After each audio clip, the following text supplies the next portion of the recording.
मैं हूँ आकांक्षा यादव। हम लोग सॉल्व करें महाराष्ट्र बोर्ड क्वेश्चन पेपर 2023 पिछले साल का पेपर क्लास 12th मैथ्स का सेक्शन बी क्वेश्चन नंबर 5 आज हम सॉल्व करेंगे इस वीडियो में। इससे पहले की वीडियोस अगर आपको देखने हैं तो आप पिछले वीडियोस देख सकते हैं। इससे पहले के सोल्यूशंस अगर आपको देखना है तो आप पिछले वीडियोस देख सकते हैं।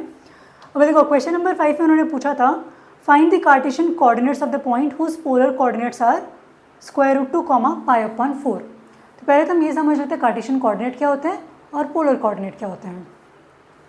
तो देखो जो पोलर कोऑर्डिनेट है ना,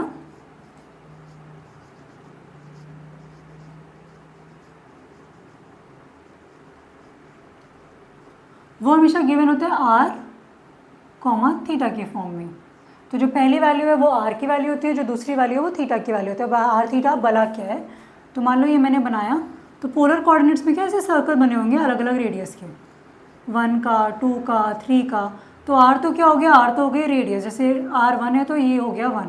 और थीटा क्या, थीटा मतलब कि ये पॉजिटिव एक्स एक्सिस से वो कितना एंगल बना रहे हैं। जैसे मान लो कोई पॉइंट यहाँ पर है, चलो हम ये वाला पॉइंट बना लेते हैं √2 π/4। तो देखो √2 का पहले तो हम रेडियस का सर्कल बना लेंगे। ये 1, 2 और 3 है तो √2 1 और 2 के बीच में आएगा, तो मान लो यहाँ पर कहीं पर होगा। ये जो डॉटेड है ये √2 का सर्कल है।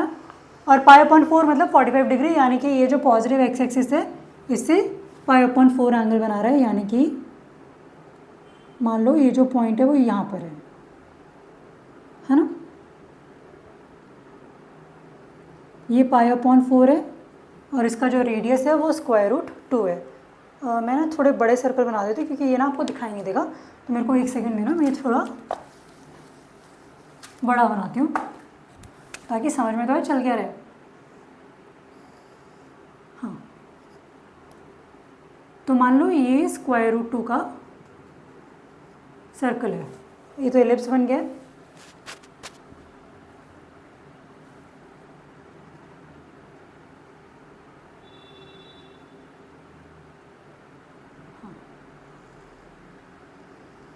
हाँ, थोड़ा अजीब सा सर्कल है पर चलो मान लेते हैं ये सर्कल है, ठीक है। π/4 मतलब क्या, यहाँ से जो एंगल है वो है π/4, यानी कि ये जो एंगल है ये π/4 है और ये जो रेडियस है वो √2 है। तो r, थीटा मतलब क्या, r मतलब ये रेडियस है और थीटा मतलब पॉजिटिव एक्स एक्सिस से जो भी एंगल बन रहा है वो थीटा है। तो इस सवाल में, और ये जो पॉइंट है वो यहाँ पर है।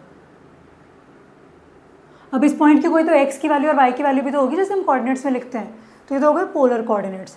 और कार्टेशियन कोऑर्डिनेट्स क्या होते हैं, कार्टेशियन कोऑर्डिनेट्स को हम रेक्टेंगुलर कोऑर्डिनेट्स भी बोलते हैं।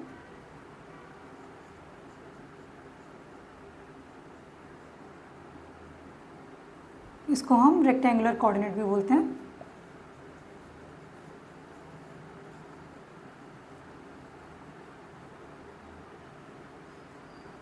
और ये होते हैं x, y। तो आपको x की वैल्यू निकालनी है और y की वैल्यू निकालनी है। तो अब इसका फॉर्मूला रहता है, जो x है वो तो हो जाता है r cos थीटा, ठीक है, और जो y है वो हो जाता है r sin थीटा। क्योंकि देखो यहाँ पे अगर ये जो √2 π/4 है, अगर मैं इसको लूँ यहाँ पर, ये π/4 है, ये √2 है, अगर मैं यहाँ पे ये परपेंडिकुलर ड्रॉप करूँ तो ये वाला जो हिस्सा है ये x हो गया, ये वाला जो हिस्सा है ये y हो गया। पीछे का कॉन्सेप्ट मैं आपको समझा रही हूँ, यहाँ पे हम ट्रिग्नोमेट्री लगाएंगे। तो cos π/4 हो जाएगा x/√2, तो इसीलिए x हो जाता है r cos थीटा, क्योंकि ये थीटा है और ये r है, तो cos थीटा हो जाएगा x/r, तो इसीलिए x हो गया r × cos थीटा। और इस तरह से sin थीटा हो जाएगा y/r, इसीलिए y हो गया r sin थीटा, ठीक है। राइट ट्राइंगल ट्रिग्नोमेट्री यहाँ पर अप्लाई हो रही है। अभी x होता है r cos थीटा, r की वैल्यू क्वेश्चन में √2 है, थीटा की वैल्यू π/4 है, तो x हो जाएगा, देखो जो क्वेश्चन सॉल्व करना हम शुरू कर रहे हैं वो यहाँ से कर रहे हैं कि कार्टेशियन कोऑर्डिनेट, इनफैक्ट यहाँ से तो कार्टेशियन कोऑर्डिनेट x, y होते हैं। r की वैल्यू हमारे सवाल में √2 है, थीटा की वैल्यू है π/4। हम लिख देंगे r की जगह हम लिख देंगे √2 cos π/4 और y हो जाएगा √2 sin π/4। तो देखो π/4 मतलब कि 45 डिग्री, cos 45 होता है 1/√2, तो ये गया √2 इंटू 1/√2 x, y आ गया √2 इंटू 1/√2, तो ये √2 कैंसिल हो गया, x भी 1 है और y भी 1 है, तो इसके कार्टेशियन कोऑर्डिनेट्स क्या हो गए,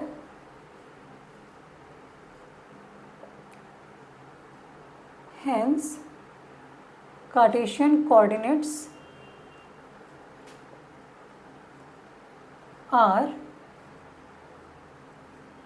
1,1, तो x, y ब्रैकेट में हमने लिख दिया, ये हमारा आंसर हो गया। और यहाँ पर डायग्राम में अगर हम बात करें तो p के जो कोऑर्डिनेट्स हैं वो 1,1 है, सर्कल बनाया √2 का, तो रेडियस है √2 का, एंगल है π/4 का। ठीक है, तो मैंने डायग्राम से भी समझा दिया है और पूरा लिख कर भी समझा दिया है। तो इसी के साथ हमारा क्वेश्चन नंबर 5 हो गया है complete. Polar coordinate to Cartesian coordinates, सारे क्वेश्चन को इसी तरीके से करना है, यही उसका बेसिक प्रिंसिपल रहेगा।